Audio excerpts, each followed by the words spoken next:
అందరికీ నమస్కారం. నేను మీ కిరా కార్పేని. కొద్ది రోజుల క్రితం సిబిఐ సిట్ సుప్రీంకోర్టుకి 600 పేజీల ఛార్జ్ షీట్ అందివ్వడం జరిగింది. అందులో ఆశ్చర్యపోయేవి, బాధపడేవి, భయపడేటువంటి విషయాలు బయటపడ్డాయి. అందులో ప్రాముఖ్యంగా 0.1% కూడా నెయ్యిలో పాల పదార్థం వాడలేదు, రసాయనాలతో కూడినటువంటి నెయ్యిని మాత్రమే లడ్డూ ప్రసాదంలో వాడారని నిగ్గు తేల్చింది సిబిఐ సిట్తో పాటు సుప్రీంకోర్టుకు సంబంధించినటువంటి జడ్జిలు కూడా. ఇది అబద్ధం కాదు కదా. సిబిఐ సిట్ ఇచ్చినటువంటి ఛార్జ్ షీట్లో ఆధారాలతో కూడినటువంటి విషయం. సో నిజమే కాబట్టి జనాలకు తెలియాలి అనే ఉద్దేశంతో పెడితే మరి అంబటి రాంబాబు ఆగతాడా? రానున్న రోజుల్లో 5 సంవత్సరాలు మంత్రి పదవి కావాలి అన్న దృష్టిలో పడాలి, అన్న సృష్టిలో పడాలి, మరి నేను కూడా ఎదగాలి, ఇలాంటి మంచి సన్నివేశం, మంచి సమావేశం ఉరికెత్తుకుంటూ పోయి అక్కడగాన ఏదో ఒకటి చేసేస్తే మనం జీవితంలో స్థిరపడిపోవచ్చు అనుకున్నటువంటి అంబటి రాంబాబు ఆలోచనలో ఎంత దిగజారిపోయాడో ఇప్పుడు నేను మీకు చూపిస్తాను.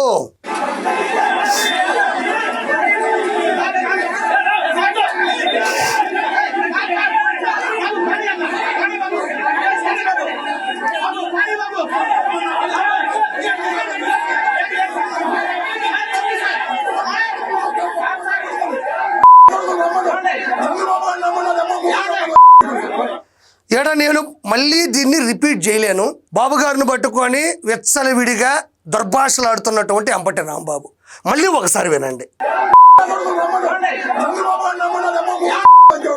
ఇక్కడ చూడండి ఎంత దారుణమైనటువంటి పదాలు ఇవి. 4 సార్లు ముఖ్యమంత్రి అయినటువంటి, 9 సార్లు శాసనసభ్యుడైనటువంటి నారా చంద్రబాబు నాయుడు గారికి సంబంధించినటువంటి, అంటే వీడు నేను తప్పక అనాలి, వీడు ఎలా మాట్లాడినాడో ఒకసారి చూడండి. శాంతి భద్రతలకు ఆటంకం కలగకూడదు, ఏమాత్రం పర్మిషన్ లేకుండా అక్కడికి వచ్చినాడు, మందిని పోగేసి అక్కడ ఇబ్బంది పెట్టేటువంటి ప్రయత్నం అంబటి రాంబాబు చేస్తే దానికి సంబంధించి కేవలం జగన్మోహన్ రెడ్డి దృష్టిలో సృష్టిలో పడాలని ఎంత దారుణమైన మాటలు మాట్లాడుతున్నాడో ఒకసారి చూద్దాం.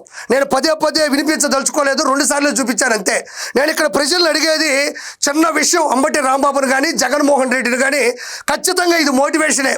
ఇంత చిన్న విషయానికి ఇంతంత పెద్ద మాటలు, అహంకారంతో కూడిన లంకార సంబోధనలు, అహంకారంతో కూడినటువంటి లంకార సంబోధనలు, ఎంత దారుణమైనటువంటి మాటలు ఇవి. ఎవరైనా ఇవి వింటే జీర్ణించుకోగలరా?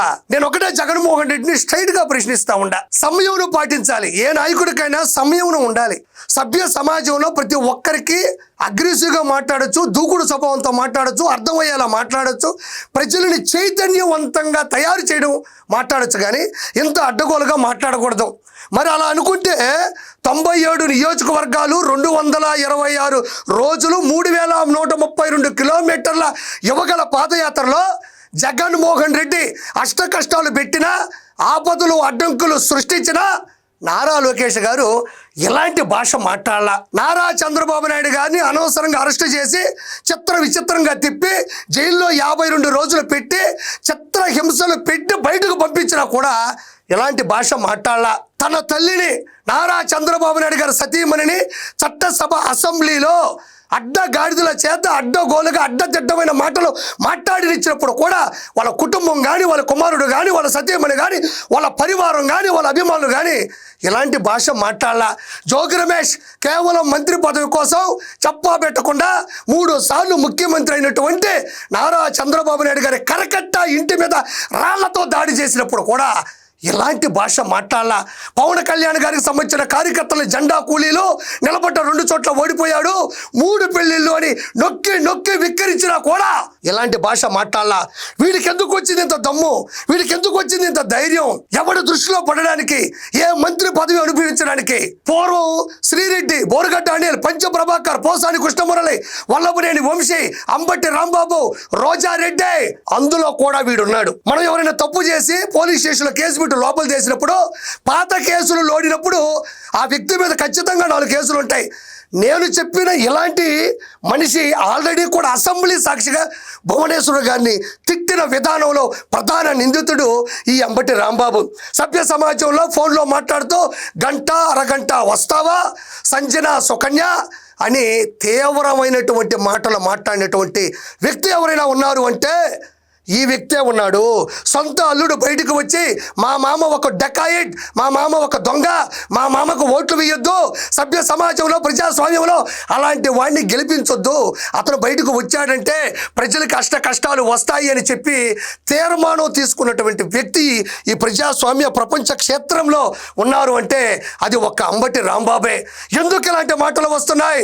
నీ నాయకుడు ముక్కి మూలిగి ముద్దులు పెట్టించుకొని చిన్న కత్తితో పొడిపించుకొని గొలకరాయితో గుద్దించుకొని ఇన్ని ప్రక్రియలు చేస్తే ఒక్కసారి సీఎం అయితే ఇంకా చాలు నాయనా నీ సేవలను పక్కన పెట్టిన వాడికే అంతుంటాయి. 9 సార్లు శాసనసభ్యుడు, 4 సార్లు ముఖ్యమంత్రి, సైబరాబాద్ గా తీర్చినటువంటి విషనరీ ఉన్నటువంటి వ్యక్తి ఈ రోజుని మీరు ఇలాంటి దుర్భషలు ఆడడం అనేది ఆశ్చర్యార్థకంగా ఉంది తెలుగు ప్రజలకి.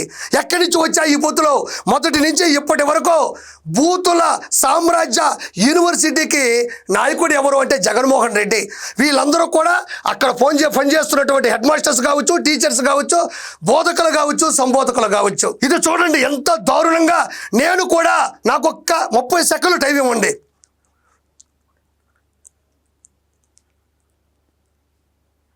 నేను తిట్టా, బండ బూతులు తిట్టా, భయంకరంగా తిట్టా, నాలో నేను తిట్టుకున్నా. ఎందుకంటే సభ్య సమాజంలో ప్రజాస్వామ్యంలో ఒక టీడీపీ కార్యకర్తగా ఉన్నా నా నాయకుడిని పట్టుకొని నువ్వు నీచంగా మాట్లాడినా కూడా నేను మనసులోనే అనుకున్నాను. కానీ నీకు వినబడిందా? ప్రజలకు వినబడిందా? నేను వినబడేలా మాట్లాడినావు. నాలో నేను అనుకున్నా, నువ్వు కూడా అలానే ఉండాలా. అలా ఉండేవో నువ్వు.